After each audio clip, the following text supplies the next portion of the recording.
Good evening, everyone. I'm so thrilled to be here. And I'm so thrilled for this conversation with John Sculley, because if there is one executive who knows how to disrupt industries and sees things and opportunities when others do not, it's John. John is the former president of PepsiCo. He was the CEO of Apple for 10 years, 10 of the company's most formative years, working alongside visionary Steve Jobs. Since then, John has launched and advised many, many companies, many successful business ventures, and a range of tech companies in industries that are ripe for disruption, including financial services.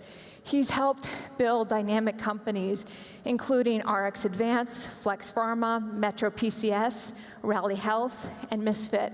He's also the vice chairman of Lantern Credit, which we'll hear more about this evening.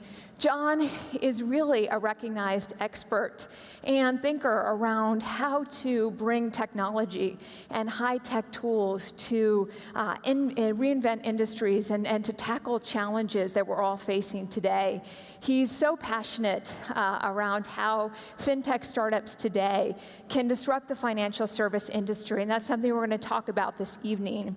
We're also going to talk about his perspectives on where he sees the greatest breakthroughs in this industry moving forward, and how leaders today can work to really bring innovation into industries at transformative moments. So thank you, John.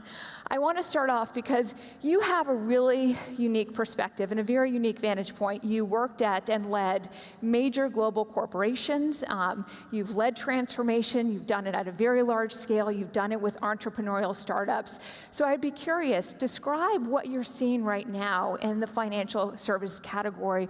What type of transformation do you see that's so exciting, both in terms of your past experience, what you've led and what you've witnessed, but also the dynamics at play today? Well, Moira, one of the things I learned when I first went to Apple from Steve Jobs was what Steve used to call zooming. And he said, you've got to zoom out and look beyond your own industry and look at other industries that may have some impact in terms of how you think about your industry. So in the case of Steve Jobs, when he was creating the Macintosh, he had looked out to what was going on in graphics, fonts. He studied that at Reed College, and then he looked at what Xerox Palo Alto Research Center was doing with $80,000 workstations, and he started connecting the dots between these and said, you know, I think there's a way to create a personal computer that'll be for non-technical people. It'll do creative things, and it'll be a bicycle for the mind. And so he was thinking about an industry that no one else was thinking about in those terms. So when I think about fintech, it's kind of about that methodology of, you know, zoom out and look what's going on. So first of all, as I look at the financial service world currently has about 7% of the GDP in the US. It's about 4% of the employment in the US, but it represents almost 30% of corporate profits. And that's 3 times larger as a percentage of corporate profits than it was 30 years ago. So then you say, well, what happened over that 30-year period of time that the profits in the financial service industry went up as a share of corporate profits in the US by 3 times? And you can go back and say, well, let's see, there was globalization, and the banks had to provide the expansion capital for globalization, so that's part of the answer. The other part is that the financial service industry has long been one of the largest, if not the largest, acquirers of IT technology. And so the process automation that has gone on in financial services, always B2B for the most part, is, you know, I think what characterized financial services today. Now go over and look at a different domain. And the domain I would say to look at is, look what's happening over that same period of time, that 30 years, with the convergence of communications, of content, of commerce. And you can see that that industry, which in some ways sounds totally different than financial services, has gone through an incredible change. And if you look at, Moira, just as a comparison, the auto industry, going back to maybe 20 years ago, the auto industry, if you take the big three in the US, that they represented about $250 billion of revenue combined. They had a $50 billion market cap. They employed about 1.2 million people as workers. Now look today at the three leaders in consumer convergence of digital technologies in Silicon Valley, Apple, Google, and Facebook. They also represent about $250 billion of revenue. But their market cap isn't $50 billion. Their market cap is $1.2 trillion. And they don't employ 1.2 million people, as the auto industry did. They employ about 127,000 people.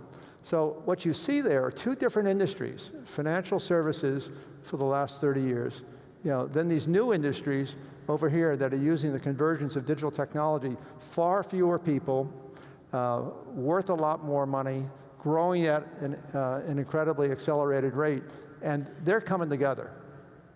So when I think about fintech, I think about, what's the implications of these industries that don't seem to have anything to do with fintech, but the technologies that the financial service industry is going to be using are really adaptations of the technologies that have been used by these other companies in commerce, content, and communications.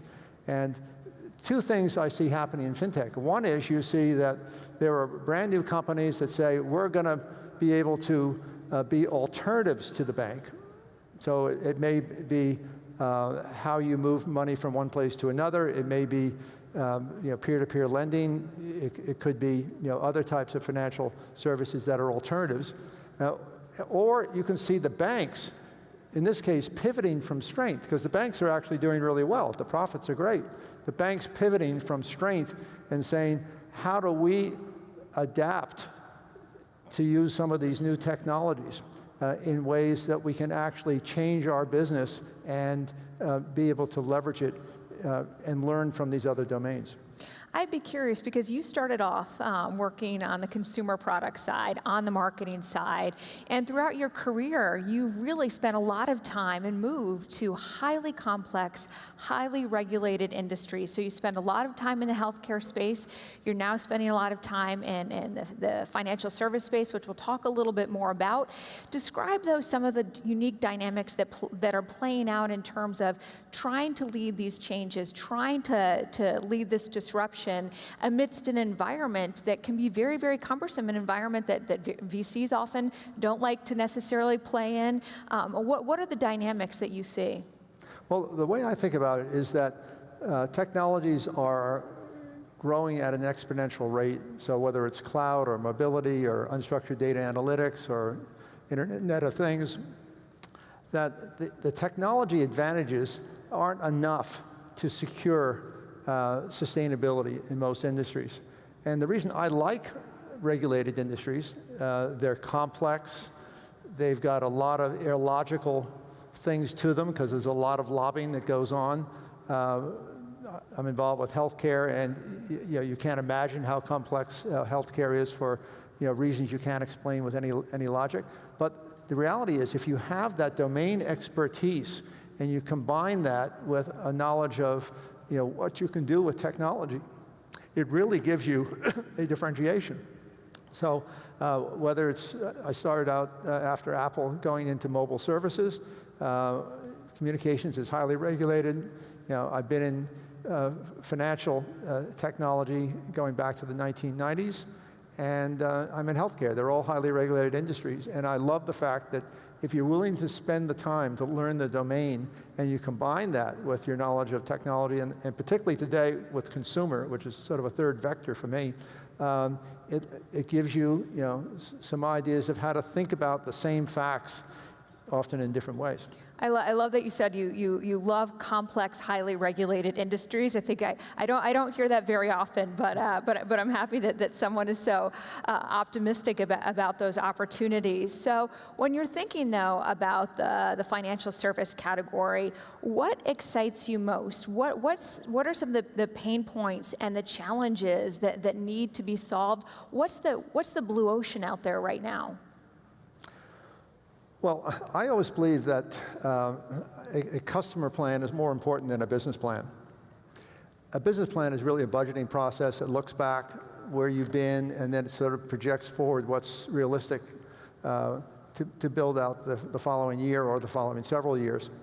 A customer plan starts in a very different place.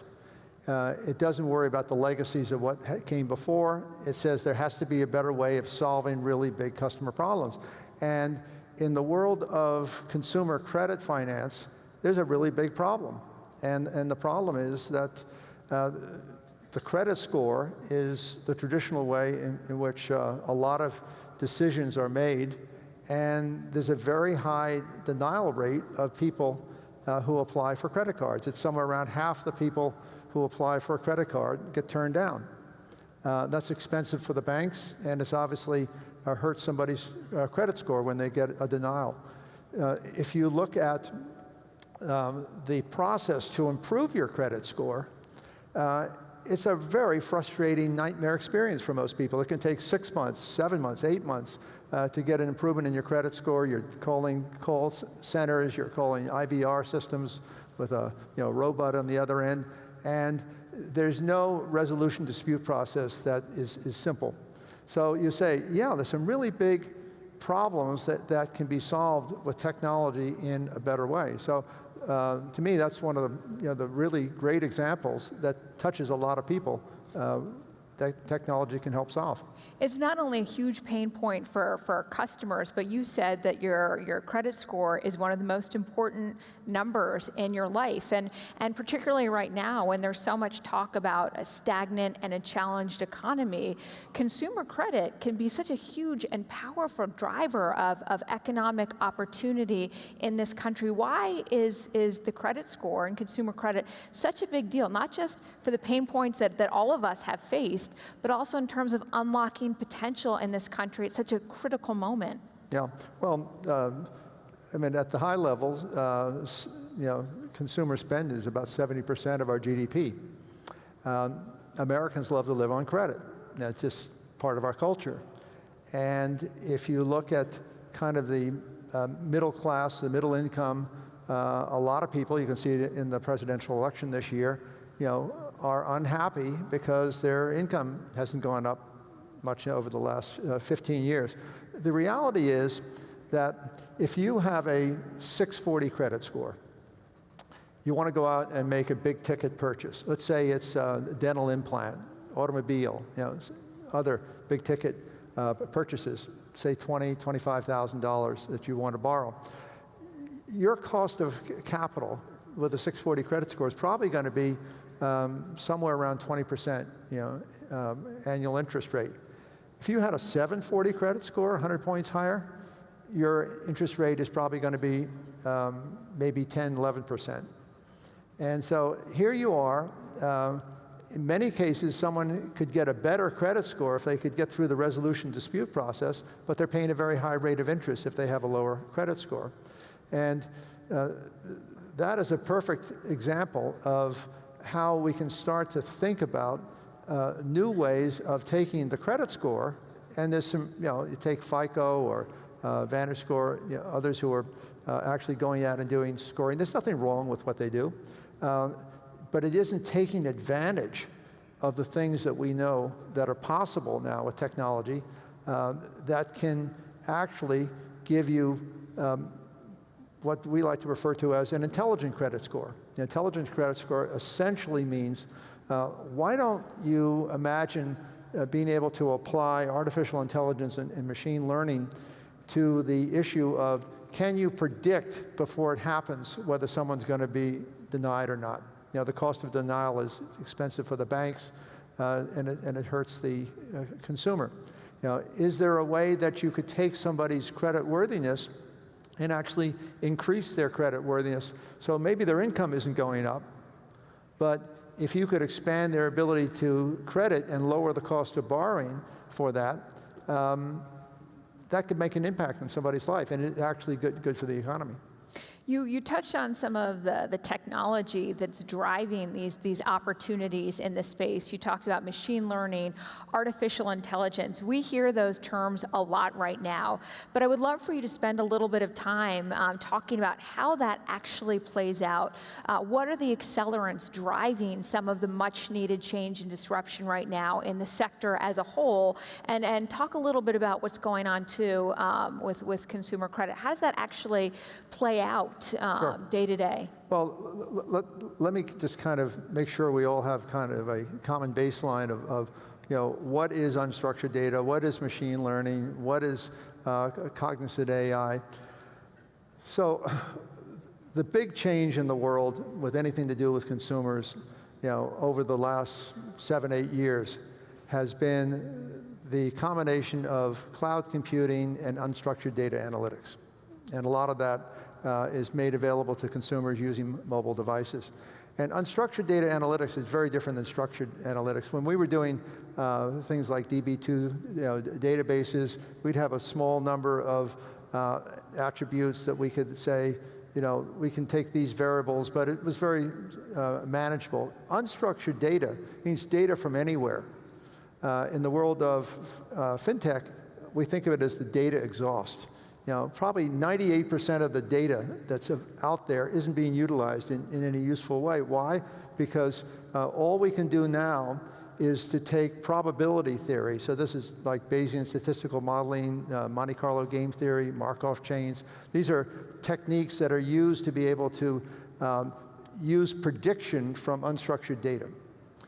With machine learning, it's different.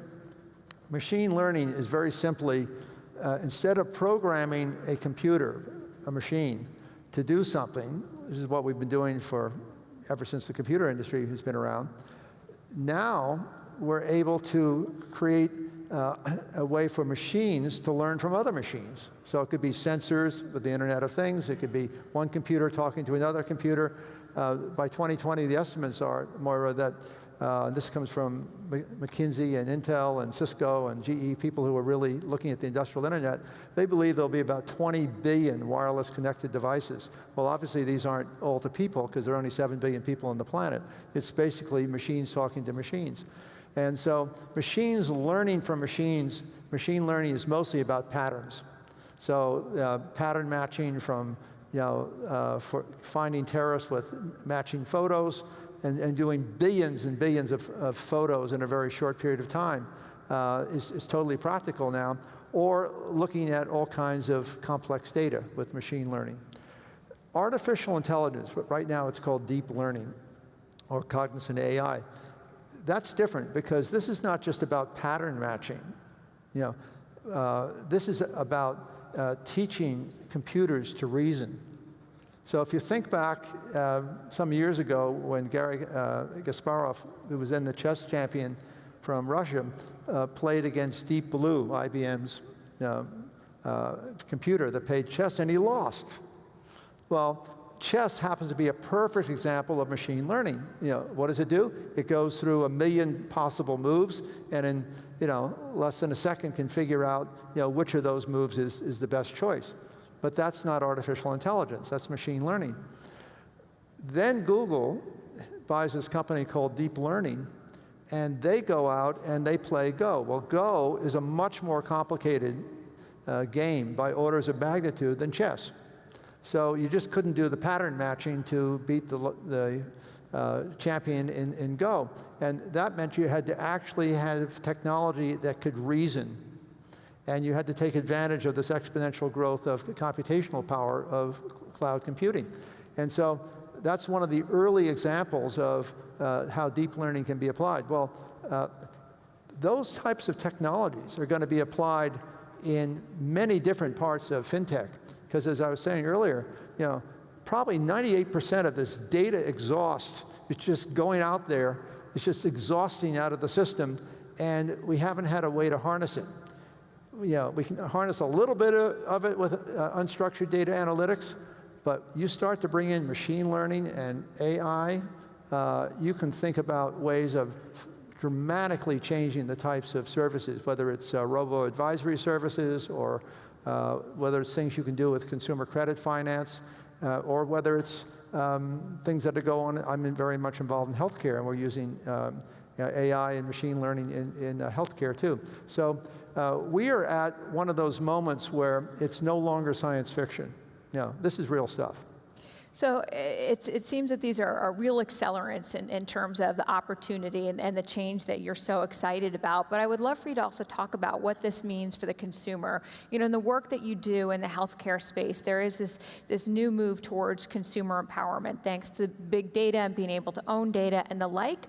What does that actually look like in the financial service space? How are consumers in the future able to really own aspects of their financial well-being, but take control of it in ways that were never possible? And what does that mean for the other stakeholders within this ecosystem, whether it be in the credit space or other arenas? Well, in the healthcare world, I'm involved with two different sides of it. One is called precision medicine, where I've been an advisor to DARPA, and what's called biology is technology. And if you took chemistry back in my era, it was, or took biology, it was basically chemistry. And now if you take biology, it's just as much bioinformatics. It's math. And so the ability in the precision medicine world to take what's called CRISPR-Cas9, which is the ability to actually go in and edit the human genome and be able to take out something that's bad. Someone has Crohn's disease, let's say, and be able to change that on a personalized medicine basis. That's totally real. And so precision medicine, the science of medicine, will eventually replace the practice of medicine as we know it today. Over not 20 years from now, but literally over the next 5 years, we're going to see major breakthroughs in oncology.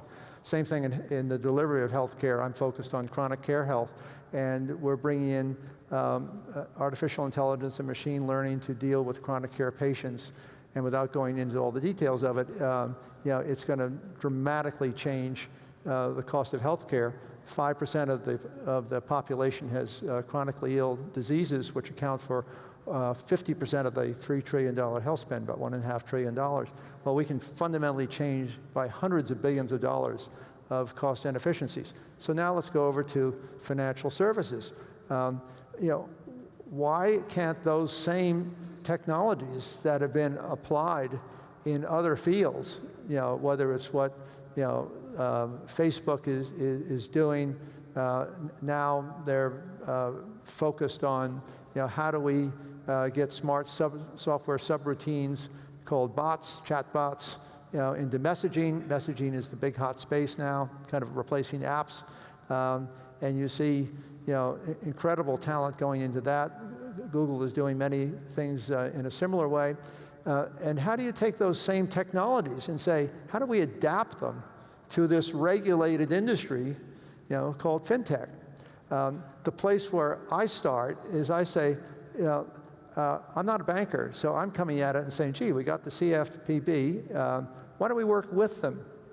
As opposed to think of them as one more obstacle in our way, let's sit down and tell them what we're actually doing and get their ideas. So whether it's the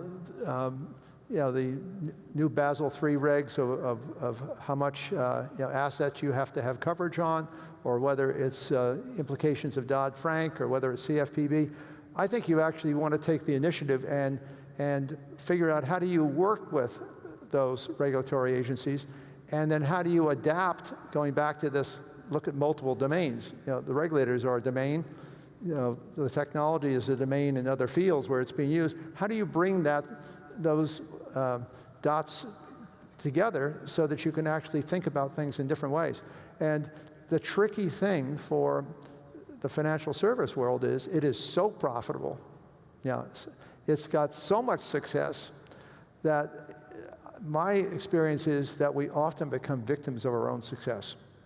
And So the real question is, does the banking industry have the incentives to be able to pivot, towards some of these things that are working in other industries, but adapt it to the uniqueness of its domain? You talked about the importance of connecting dots and bringing these diverse stakeholders together. And you're doing that a lot in the consumer credit space right now. You're really trying to innovate in that space. Describe the work that you're doing and what excites you most. Well, as I think everyone knows, there's some obvious leaders in technology of artificial intelligence and machine learning, and Google would stand out as certainly one of the great examples. But a number of other companies are working on it as well. I'm not here to make any announcements tonight. This is not a sales pitch, but our CEO from Lantern Credit will be making some interesting announcements here at Money 2020, and I'll let him do that. But the tease on it is we're going to be doing something pretty spectacular in artificial intelligence and the Intelligent Credit Report. So as we wrap up, you've talked about technology being an accelerant in terms of driving this change. But what does this rate of change actually look like, particularly given the vantage point that you've had, where you've seen, so many major players at crucial moments in time make the wrong decisions, die out, flame out. What is the rate of change? What time horizon are we actually looking at in terms of seeing artificial intelligence, machine learning, and the like fundamentally transforming the industry as we know it? Yeah. Well, a week ago, I was in Tokyo with Ray Kurzweil, and we were both giving speeches on artificial intelligence over there. And he's the genius, talking just incredible mind about where he sees AI going. And I'm the pragmatist. So what does it all mean? How do we adapt it? And what is really interesting is that Ray describes it as the law of accelerating returns, that we're all intuitively conditioned to think about things in linear terms. Kodak was a smart company with bright engineers, but they saw the world in linear terms back in 2007. They invented the digital camera. They had one of the largest photo printers in the world. But what did they do? They doubled down on silver halide single-use film cameras because they were losing market share to Walmart at exactly the time that Steve Jobs introduced the iPhone. And Kodak was thinking in linear time.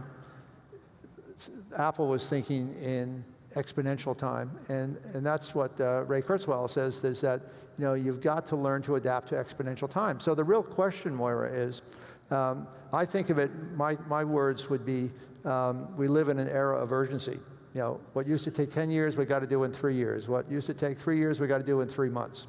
And if you think in the fintech world that somehow you can live in linear time with all of these things around us, the blue ocean of entirely new ways to think about financial service that we've have never really had before from a consumer perspective. That if you think you can sit back and wait for linear time for these things to kind of roll out because you're used to working in linear time, it ain't going to turn out that way. There will be Kodak's examples, I believe, in the financial service industry. So you've got some incredibly talented leadership in banks. You've got some incredibly talented new companies in fintech doing some amazing things. But they're bound to be war stories, over the next several years of big leaders today who miss the pivot, where the pivot is from a market dominated by incumbents to now the pivot has gone to customers paying more attention to the opinions of other customers than they do to the reputations of the incumbents. And the changes are going to happen in exponential time. They aren't going to happen in linear time. And so I guess the final message, I would say, this is an amazing time to be an innovator, a disruptive, adaptive innovator in fintech. But it's also a precarious time for someone who thinks they can live in linear time and isn't a risk taker and isn't looking at things from the perspective of multiple domains. Well, John, thank you so much. You are such a remarkable thinker and a remarkable doer, and bringing really fantastic thinking and such a breadth of experience from different industries to this conversation this evening. So thank you so much. Thank you.